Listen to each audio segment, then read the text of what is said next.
तो गिरिजा देवी नाम की एक महिला थी। पता नहीं क्यों उनके हृदय में एक अदृश्य से ठाकुर जी के प्रति प्रेम प्रकट हो गया। एक दिन सहज ही अपने पति से कहा मुझे वृंदावन जाना है।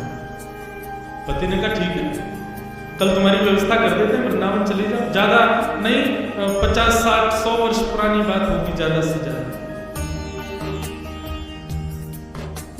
लेकिन मैं केवल जाके दर्शन करके वापस आने के लिए नहीं मांग रही हूं आज्ञा, मैं सदा के लिए वृंदावन ही रहूंगी, मैं वापस नहीं आऊंगा। पति ने पहले तो बहुत मना किया, बहुत दिन तक उसकी आज्ञा का, बोले ऐसे कैसे जाने दूंगा, कहां रहोगे, क्या करोगे, वो नहीं पता, बस मुझे वृंदावन जाना है। जब स्थिति ऐसे होने लगी, कृष्ण विरह का ज्वर चढ़ने लगा, बुखार आने लगा, किसी भी औषधि से भी वो बुखार दूर नहीं होता था। तो पति ने यही सोचा उसी में भलाई है कि इनको वृंदावन भेजो। और वृंदावन श्री राधा रमण जी की अनन्य भक्त, सदा उन्हीं के दर्शन करते हैं, उन्हीं की लीला का अनुभव करते हैं।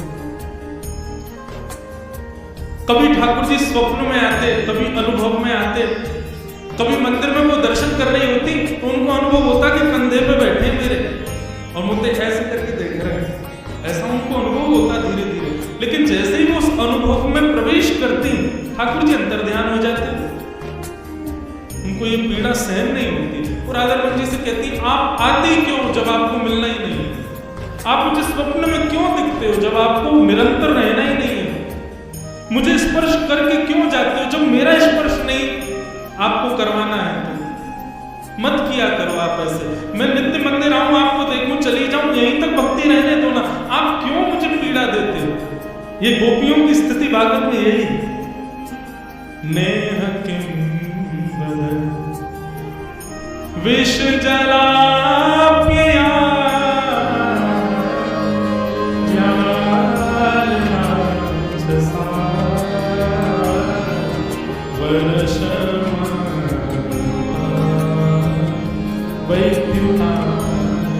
गोपी गीत, गोपी गीत में गोपियां क्या कहती ना,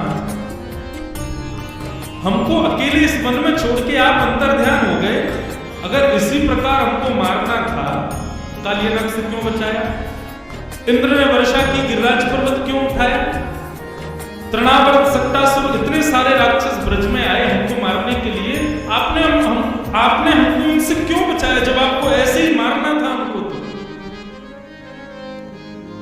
वही बात गिरिजा देवी कहने लगी, हे राधा आपको नहीं समझ आता है, लेकिन आप जब स्वप्न में आके अंदर ध्यान होते हो, मुझे छू के चले जाते हो, मुझे बार बार अनुभव, उसके बाद मेरी जो स्थिति होती मैं कैसे बताऊं, प्राण निकल जाएंगे मेरे किसी दिन, ऐसा मत करो। एक दिन महामंत्र का जाप कर रही थी, हरे कृष्ण कृष्ण कृष्ण हरे हरे, हरे राम राम राम हरे हरे। महामंत्र का जप निरंतर करती थी, और जब वो जप करने बैठती तो कभी हाथ से माला छूट जाए, कभी उनको नींद सी आने लग जाए, कभी पीछे से नोच के भग जाए ठाकुर जी, ऐसे कुछ ना कुछ करते थे। पता नहीं उनके मन में कहां से ये भावना आई और उन्होंने माला पुनः उठाई और महामंत्र ना करके श्री राधा श्री राधा श्री राधा श्री राधा श्री राधा जपने लगे। जैसे श्री राधा नाम का उच्चारण करना उन्होंने प्रारंभ किया, किसी ने उनको कहा नहीं, किसी ने उनको बोला भी नहीं, पर सहज ही उन्होंने शुरू कर दिया। क्यों? इस विरह वेदना को श्री जी समझ गई थी कैसे दूर करना है। बहुत ध्यान से सुनना क्या हुआ। जैसे श्री राधा राधा राधा जपने लगी तो गिरिजा देवी एक गोस्वामी जी के यहाँ किराए पर रहती थी, नीलमणि गोस्वामी जी के घर पर किराए पर रहती थी। वो गोस्वामी जी को ज्वर चढ़ा था, वो लेटे हुए थे अपने बिस्तर पर। अचानक बिस्तर पर लेटे लेटे उनको पता नहीं क्या हुआ, वो कहने लगे गिरिजा देवी को बुलाओ, गिरिजा देवी को बुलाओ, गिरिजा देवी को बुलाओ। लोग दौड़े दौड़े गए, अरे गिरिजा देवी गोस्वामी जी पुकार रहे हैं, जल्दी चलो। वो दौड़ करके जैसे ही आए गोस्वामी जी के पास, कहो बाबा। तो गोस्वामी जी रोते रोते बोले, अब तुम मुझे छोड़ दोगी, तुम मेरा नाम नहीं जपोगी, तुम श्री जी को ही ध्याओगी, तुम श्री जी को ही पुकारोगी, मेरा नाम नहीं बोलोगी। ये भाव सुनते ही गिरजा देवी स्तब्ध हो गई, बोले ये हुआ क्या? तब उनको याद आया, बोले मैं महामंत्र करते करते श्री जी का नाम उच्चारण करने लगी, इसलिए ठाकुर जी ही इन गोस्वामी जी के मुख से मुझे संकेत कर रहे हैं और विरह व्याप्त करके कह रहे हैं कि मेरा नाम क्यों नहीं ध्या रही हो, मुझे छोड़ दोगी, अब तुम श्री जी की हो जाओगी और सदा उन्हीं की रहोगी, मेरा नाम नहीं ध्याओगी। तुरंत उन्होंने बैठ करके महामंत्र का जप किया। जैसे ही महामंत्र किया तो तब गोस्वामी जी ठीक हुए।